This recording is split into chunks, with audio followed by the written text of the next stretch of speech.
Hello dear student, कैसे हैं आप।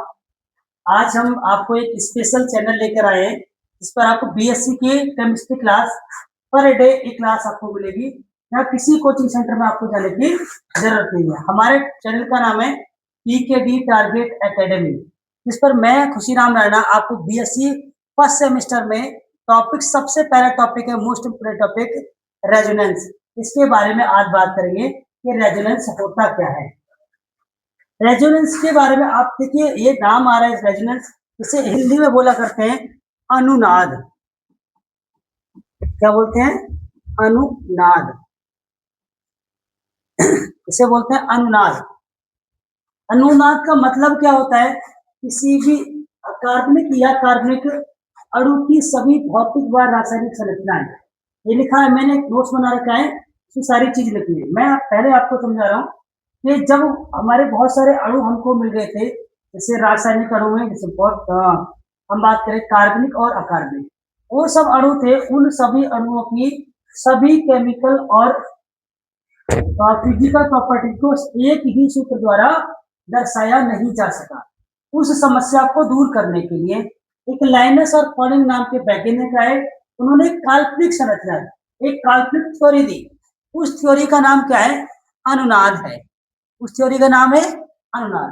कहते उसने कल्पना सोची क्या होता है। उन्होंने कहा था कि किसी भी कार्बनिक तथा अकार्बनिक अणु की सभी भौतिक व रासायनिक गुणों को एक ही संरचना द्वारा व्यक्त नहीं किया जा सकता।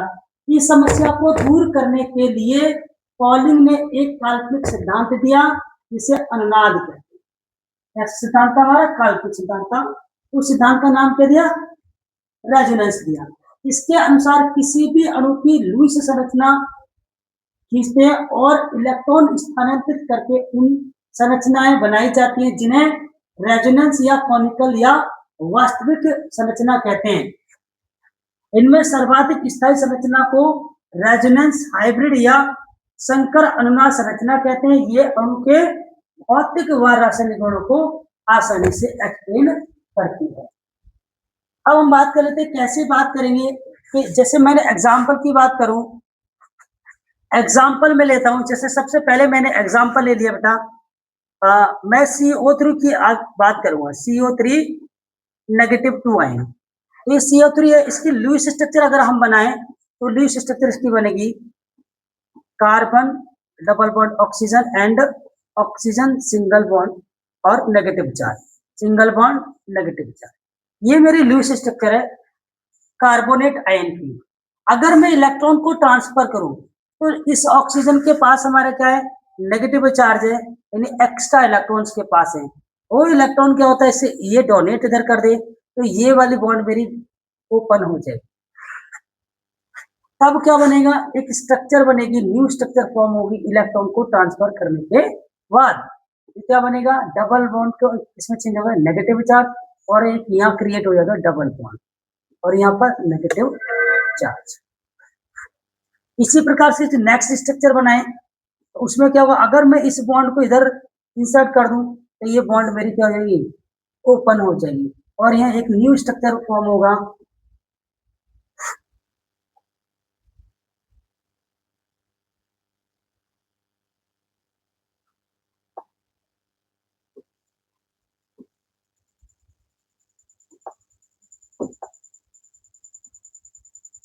यहाँ आएगा हमारा ऑक्सीजन नेगेटिव, और यहाँ पर क्या है? ऑक्सीजन ये नेगेटिव चार्ज, और यहाँ पर क्या होगा? Double bond oxygen. ये हमारी कितनी स्ट्रक्चर बनेगी? 1 2 एंड 3। तो ये 3 स्ट्रक्चर बनी। इन स्ट्रक्चर्स को हम क्या कहेंगे? रेजोनेटिक स्ट्रक्चर। रेजोनेटिक स्ट्रक्चर, इसको क्या बोला जाता है? रेजोनेटिक स्ट्रक्चर बोले, या अनुनाद संरचना। हिंदी में बात करें तो अनुनाद संरचना, अनुनाद संरचना। और इसी से मिलती जुलती एक संरचना और बनेगी, इसे हम ट्रिपल बॉन्ड से दिखा रहे हैं। ये होगा ऑक्सीजन ऑक्सीजन ऑक्सीजन ऑक्सीजन, यानी ये सारे इलेक्ट्रॉन क्या होंगे, इस ऑक्सीजन के पास भी होंगे और इस ऑक्सीजन के पास भी, सॉरी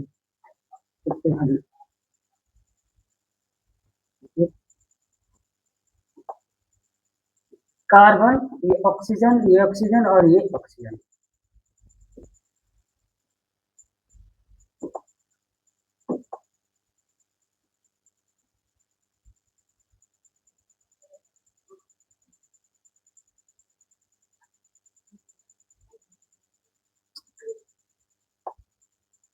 थोड़ा पतला पेन करना पड़ेगा मुझे।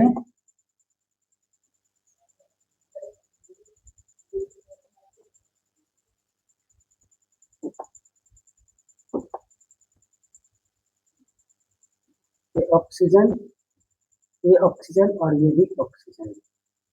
अब इलेक्ट्रॉन सारे के सारे हमारे कहाँ होंगे, मैं दिखा रहा हूँ व्हाइट कलर से नहीं, इस कलर से। ये इलेक्ट्रॉन मेरा यहाँ से यहाँ पूरे मॉलिक्यूल्स में क्या हो जाएगा, रोटेट हो जाएगा, और इसी फिनोमिना को क्या बोलते हैं हम लोग, रेजोनेंस कहते हैं। और ये स्ट्रक्चर जो मेरी होगी इस में resonance hybrid structure, resonance hybrid structure.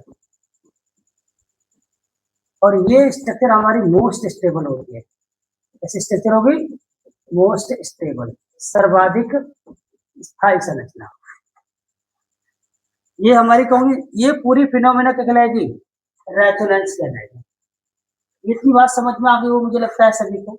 इसके बाद अगर हम बात करें नेक्स्ट पेज पर चलते हैं, तो हो नहीं रहा सच में,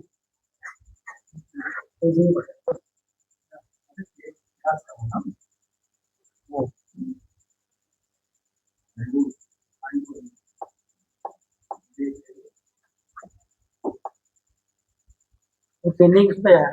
हम एग्जाम्पल की और बात कर लेते हैं, जैसे मैंने एग्जाम्पल रखा है,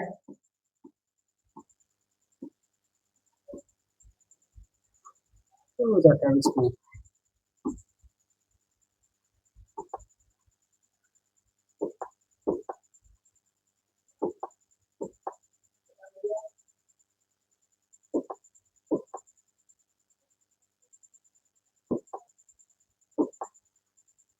हम बात कर रहे हैं next example, example number second.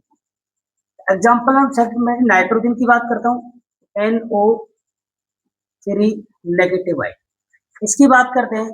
तो NO3 नेगेटिव आयन है, इसका रेजोनेटिव स्ट्रक्चर की बात करें क्या बनेंगे। अगर मैंने क्या करना है, इसका सबसे पहले लुईस स्ट्रक्चर बनाऊंगा। तो लुईस स्ट्रक्चर जब हम खींचेंगे बेटा, कितने ऑक्सीजन है हमारे पास, एक ऑक्सीजन, दो ऑक्सीजन, और हमारे पास क्या है, तीन ऑक्सीजन। तो तीन ही ऑक्सीजन है, और नाइट्रोजन अधिकतम कितनी बॉन्ड फॉर्म करता है, तीन बॉन्ड फॉर्म करता है। तो इसके साथ डबल बॉन्ड बनेगा और एक नेगेटिव चार्ज, और ये कौन सा बॉन्ड फॉर्म होगा हमारा, कोऑर्डिनेट बॉन्ड फॉर्म होगा। जब कोऑर्डिनेट बॉन्ड फॉर्म होगा तो ये इलेक्ट्रॉन मेरा क्या हो जाए, इधर की ओर मूव कर जाए, तब ये इलेक्ट्रॉन क्या हो जाएगा, ये इलेक्ट्रॉन मेरा क्या हो जाता है, इधर की ओर मूव करता है, तो इलेक्ट्रॉन क्या हो जाएगा, इधर की ओर बॉन्ड ब्रेक हो जाएगी। और आफ्टर बॉन्ड ब्रेकिंग क्या हो जाएगा हमारे पास, नाइट्रोजन, ये coordinate bond oxygen, coordinate bond oxygen. उसके बाद क्या बनेंगे, यहाँ पर सिंगल बॉन्ड फॉर्म हो जाएगा डबल बॉन्ड में, और डबल बॉन्ड ये खुल जाएगा, इसके बाद में आएगा सिंगल। तो ये जो दो स्ट्रक्चर बनेंगे, फर्स्ट स्ट्रक्चर और ये मेरी कौन सी होगी, सेकंड स्ट्रक्चर, ये दोनों की दोनों स्ट्रक्चर मेरी क्या कहलाएंगी, कोनिकल या रेजोनेटिक स्ट्रक्चर, रेजोनेटिक स्ट्रक्चर।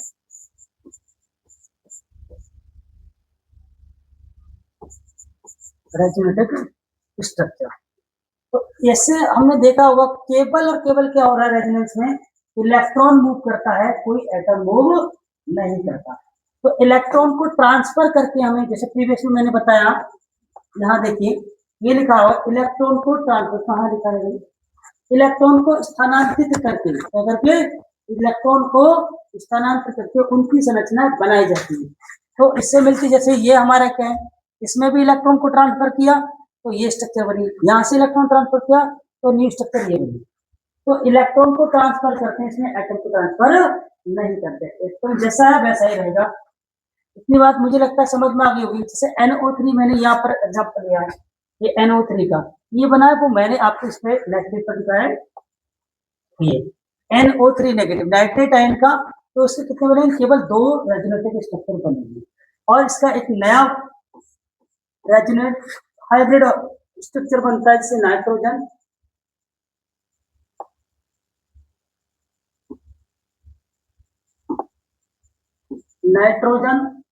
और नाइट्रोजन के साथ में क्या ऑक्सीजन है, और ये ऑक्सीजन, ये ऑक्सीजन, ये सारे के सारे इलेक्ट्रॉन इस ऑक्सीजन के पास भी होंगे और इस ऑक्सीजन के पास भी होंगे। इसको क्या बोलेंगे, resonance hybrid, resonance hybrid structure.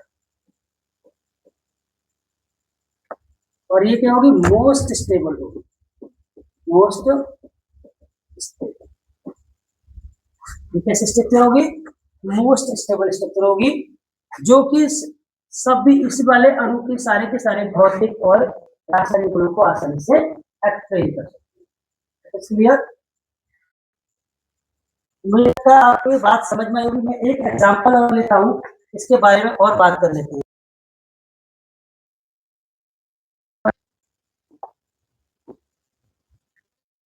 Example हमारी बात कर लेते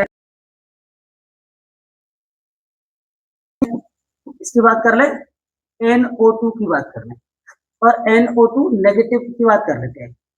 NO2 नेगेटिव में लुईस स्ट्रक्चर इसकी खींचेंगे, क्या बनेगा भाई, एक क्या कितनी बॉन्ड फॉर्म करेगा नाइट्रोजन, 3 बॉन्ड, ऑक्सीजन और क्या आएगा, डबल बॉन्ड ऑक्सीजन, और इसमें क्या आएगा, एक नेगेटिव चार्ज। ये नेगेटिव चार्ज किसके पास है, ऑक्सीजन के पास। अगर मैं बात कर रहा हूँ रेजोनेंस स्ट्रक्चर, ये मेरी क्या है, लुईस स्ट्रक्चर है। कौन सी है, लुईस स्ट्रक्चर। किसकी है भाई स्ट्रक्चर, की। अब हम बात कर लेते हैं इसकी स्ट्रक्चर की। इलेक्ट्रॉन हमारे पास क्या, इस वाली ऑक्सीजन के पास एक्स्ट्रा इलेक्ट्रॉन है, इसको ट्रांसफर कराना है। जब ये इलेक्ट्रॉन इधर की ओर मूव करेंगे तो ये इलेक्ट्रॉन क्या हो जाएंगे, इधर की ओर मूव हो जाएंगे। समझ में आ रही बात नहीं, सेम रहना चाहिए, इलेक्ट्रॉन ऐसे नहीं इधर की ओर आ जाए। इलेक्ट्रॉन की डायरेक्शन ये है तो इधर को ही इलेक्ट्रॉन मूव होना चाहिए। तो हमारा क्या, ये इलेक्ट्रॉन, ऑक्सीजन के इलेक्ट्रॉन कहाँ जा रहे हैं, इंसर्ट हो रहे हैं किसकी ओर, नाइट्रोजन की ओर।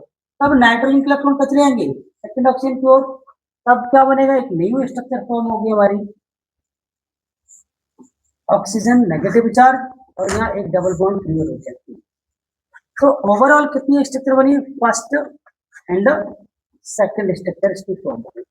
तो नाइट्रेट आयन की भी कितनी बन रही है, और नाइट्री इसके NO2 हमारी बात करते हैं, NO2 नेगेटिव की कितनी बन रही है, 2 स्ट्रक्चर ही बन रही है। और इसका भी एक बनेगा हमारे पास में रेजोनेंस हाइब्रिड स्ट्रक्चर, इसमें नाइट्रोजन के साथ क्या होगा, ऑक्सीजन, और इसके साथ में क्या होगा, ऑक्सीजन, और इस ऑक्सीजन के साथ साथ में क्या होगा, इलेक्ट्रॉन इसमें मूव कर रहे होंगे ऑक्सीजन से कहाँ की ओर, नाइट्रोजन की ओर, नाइट्रोजन से इस ऑक्सीजन की। तो इस स्ट्रक्चर को क्या बोलते हैं बेटा जी हम लोग, resonance hybrid, resonance hybrid structure, resonance hybrid structure बनेगी। अब ये देखते हैं भाई ये कैसे होती है, मोस्ट स्टेबल होती है, कैसे होती है, मोस्ट स्टेबल, क्या होगी बेटा जी, मोस्ट स्टेबल। नेक्स्ट हम बात करते हैं रेजोनेंस में, आपको समझ में आएगा। अगर मैं सिंपल लैंग्वेज में बात करूं कि इलेक्ट्रॉन के ट्रांसफर के बाद, तो बिल्कुल सिंपल लैंग्वेज की बात कर लेते हैं, क्या होता है resonance, simple language. Simple language की बात करें तो मैं लिख सकता हूं कि इलेक्ट्रॉन के ट्रांसफर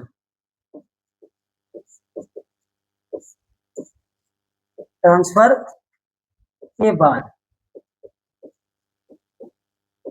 क्या हो जाए, सिग्मा बॉन्ड इसमें हो जाए पाई बॉन्ड में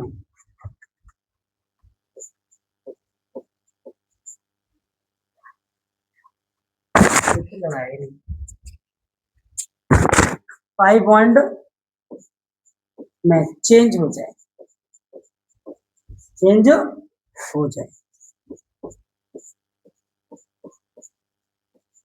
और पाई बॉन्ड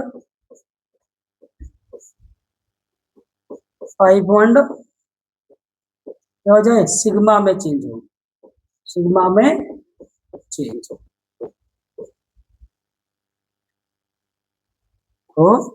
जाए। तो इसे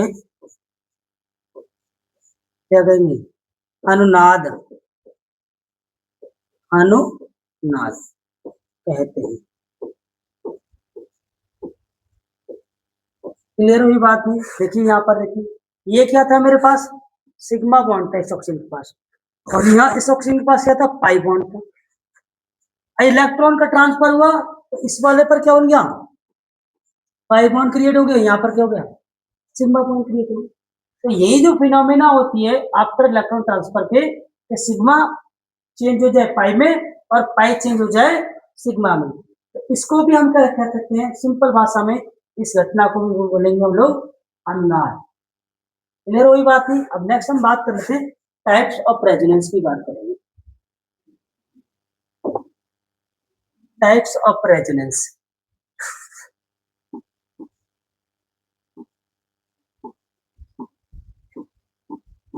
types of resonance,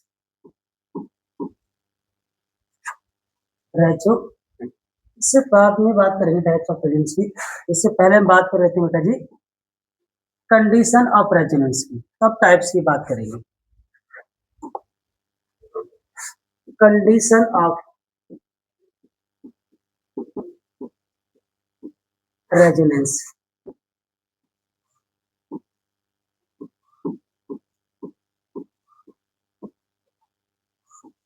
condition of resonance की बात करेंगे। कंडीशन ऑफ रेजोनेंस हिंदी में बोले तो शर्तें, इसके होगा रेजोनेंस की शर्तों की बात करते हैं।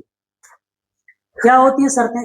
पहली शर्त की हम बात कर रहे हैं, रेजोनेंस में हो गया क्या, इलेक्ट्रॉन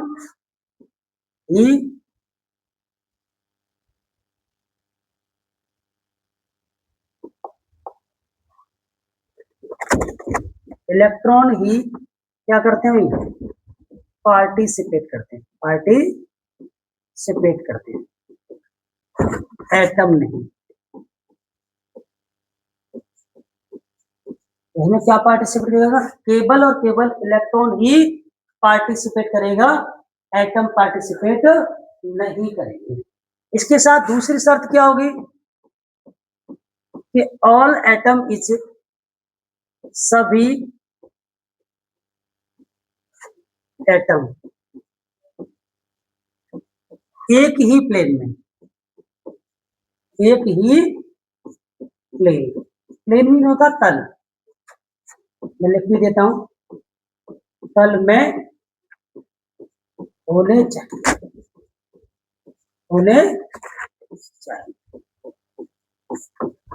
ऐसा ना हो कि एक एटम कहीं जा रहा है और दूसरा एटम कुछ तल में जा रहा है, केवल कारण से एक ही तल में सारे के सारे एटम होने चाहिए। अगला बात करेंगे,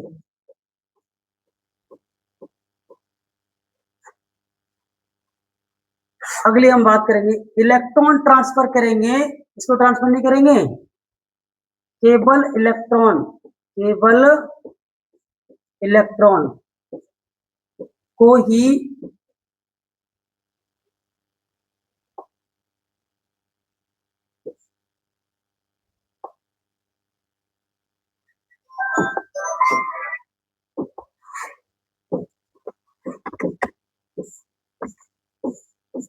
स्थानांतरित करते हैं।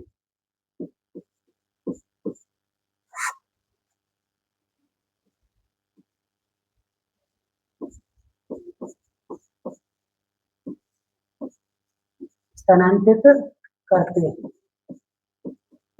एटम को। तो तीसरा हो गया। चौथा इसमें क्या करेंगे, रेजोनेंस को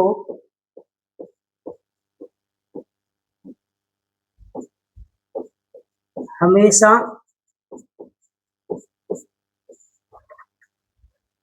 डबल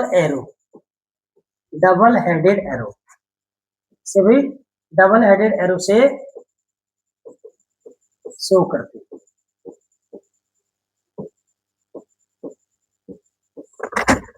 ये बात होनी चाहिए, ऐसे करेंगे, डबल हेडेड एरो से शो करते हैं। और इसके बारे में और बात करते हैं। पांचवा पॉइंट क्या होगा, रेजोनेंस केवल उन्हीं अणुओं में होगा जिनके पाई बॉन्ड एक दूसरे के पैरेलल होंगे। रेजोनेंस क्या होगा भाई, रेजोनेंस केवल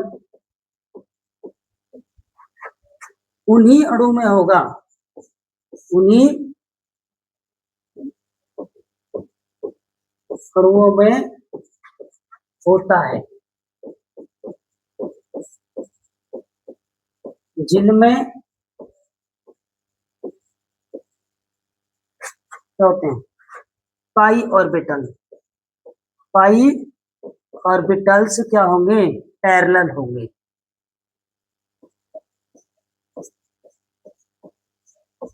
पैरेलल होते हैं। क्लियर, ये बात समझ में। टाइप्स की हम बात करेंगे अभी।